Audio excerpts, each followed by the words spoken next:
Vice President Shettima played host to the President of Namibia, Nadi Nadibia, on the sidelines of the United Nations General Assembly, where both leaders engaged in bilateral talks, where the Namibian leader announced her planned official visit to Nigeria. The Vice President, in a high-level session, also met with a delegation from the Gates Foundation, led by the CEO, Max Zusman. State House correspondent Abdurrahman Jibrila reports. The Namibian leader, who assumed office March 21, 2025, commended Nigeria's diplomats for their invaluable contributions to her government and country. Acknowledging Nigeria's leadership role among Africa member states, she found it appropriate to leverage on the UNGA opportunity to meet with Vice President Kashim Shettima to establish more mutual ties. Vice President Kashim Shettima reaffirmed Nigeria's commitment to deepening bilateral relations with Namibia, saying Nigeria-Namibia relationship should be taken to the next level.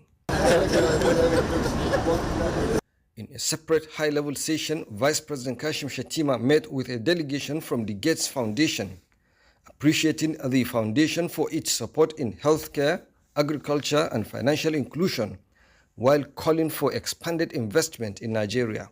Now we have called the Rubicon. We are on an upward trajectory.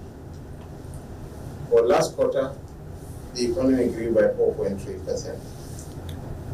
We are expecting that in the next 2 years we will hit 7%. We have no option than to grow.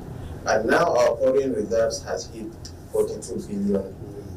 It's still little for a nation of Nigeria's stature, but it's still better than why we made it. There's a lot of agitation within the nation because of the fallouts of our economic policy. But it's a maturation process. It's a price that we all have to pay for the nation to be stabilized. We have some specific aspirations to really scale up the Kalame's domestic seed production in Nigeria and ultimately have it wholly domestically produced at a much lower cost. And then also wanted to make sure we touched on some of our broader work supporting your investments in human capital, that's both in education and in health more broadly. As you've heard from Mr. Gates, and I know you yourself have been helping drive a human capital development strategy. We think those are the most essential investments in the citizens of Nigeria. What I wanted to now put to the table, to the Gates Foundation, is Nigeria's Minister of Education appealed for greater Gates Foundation support in education, especially in the areas of technology and artificial intelligence.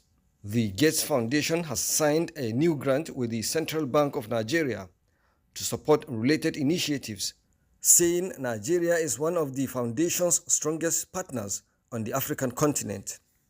From New York, Abdurrahman Jibrila, NTA News.